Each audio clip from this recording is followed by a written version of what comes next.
Hello people, my name's Ian, welcome to my shed. Today I want to throw a challenge out. I have a perplexing problem on the car.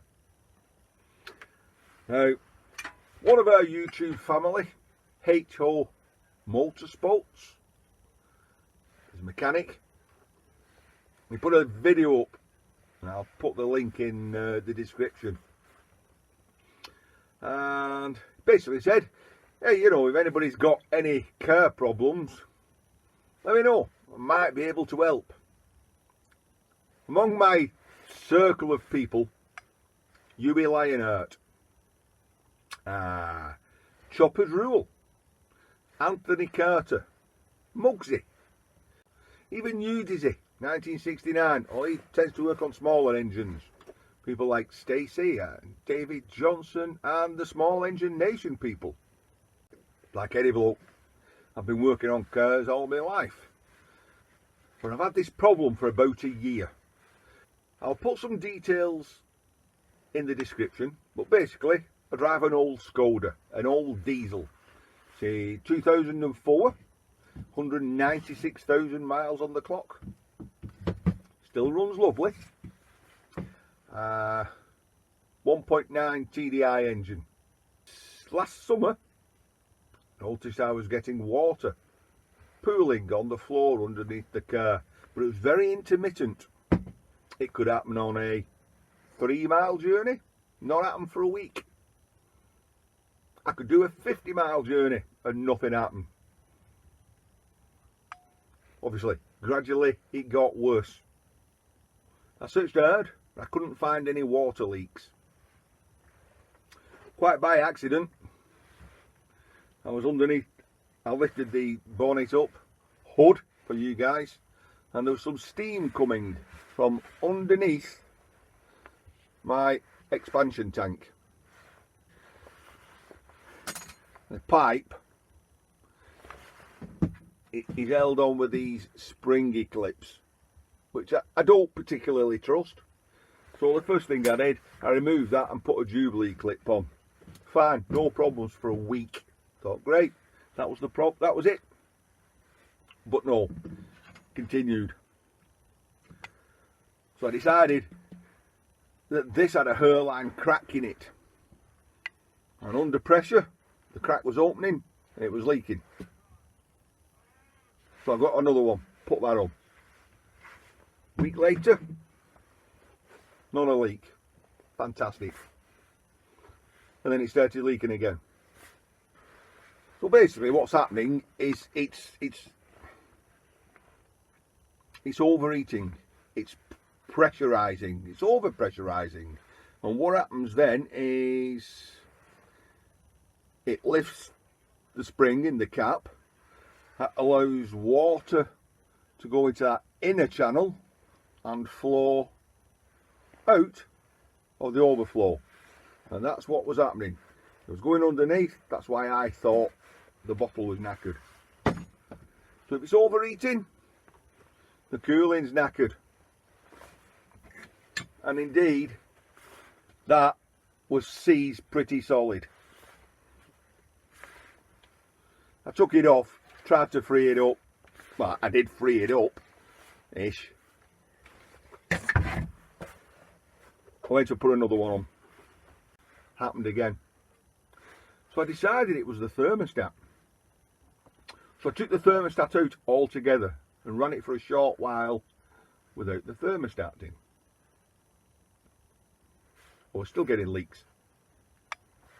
And strangely, the temperature gauge, which should have remained on 0, occasionally would rise to normal temperature. Put a new thermostat in, but I still have this intermittent overpressurizing and water coming out of the overflow. Right, my next door neighbour, he's a diesel expert, diesel mechanic, but he deals on diesels like that's one of the big diesel generators and diesels that's on ships. But he said, a diesel's a diesel, end of story. He says, I know what you're all saying straight away, it's the head gasket. But I've got no emulsification of the oil. I don't put out white smoke when I'm driving. I don't have bubbles coming up in the expansion tank. So I'm not convinced it's a head gasket that's gone. My neighbour, he borrowed from work a gas analyzer. So we ran the car to temperature and we put the cap on and we tested it for hydrocarbons and nothing. We did the same on his car as well to get a comparable reading. So I'm not getting hydrocarbons in the water, but I still have, even to this day, every week or every 2 weeks I need to top the coolant up. Now let's try and show you a video clip. This one is, I've just driven home 7 miles from work. It's up to temperature, no problems, the fan's kicked in and everything seems fine, and I'll show you there's no emulsification of the oil. Okay, so what you can see there is I've just done about 7 miles. We're up to temperature. We don't go any higher than that on a longer run, so the temperature is working fine. I can just go and have a look at the engine. So as you notice the fan is running.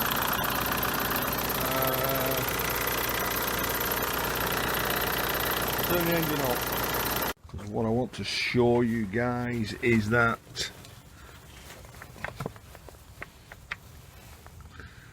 there's no emulsification. You can see a bit of back pressure coming out there on the dippity stick. Again, there's no emulsification. I ain't unscrewing that because we're under pressure. I haven't got this screwed down because I want to show you there, if it's possible, that it's wet. So water is coming out of the, so it is pressurizing and water is coming out of the overflow. Alright, just borrowing this washing machine, this fan, electric fan, which is basically the same as a water pump in that you've got an impeller that's going round on a shaft. What can happen in older cars is the impellers break off. So what you can have is that the motor's going round, but there's no impellers that's allowing the water to, that's propelling the water round. Or there's nothing wrong with the impellers, but the shaft is gone.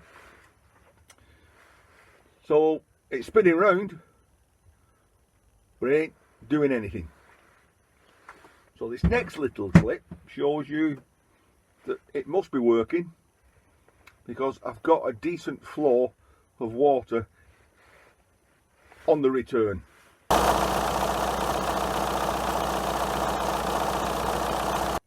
So that is my perplexing car problem.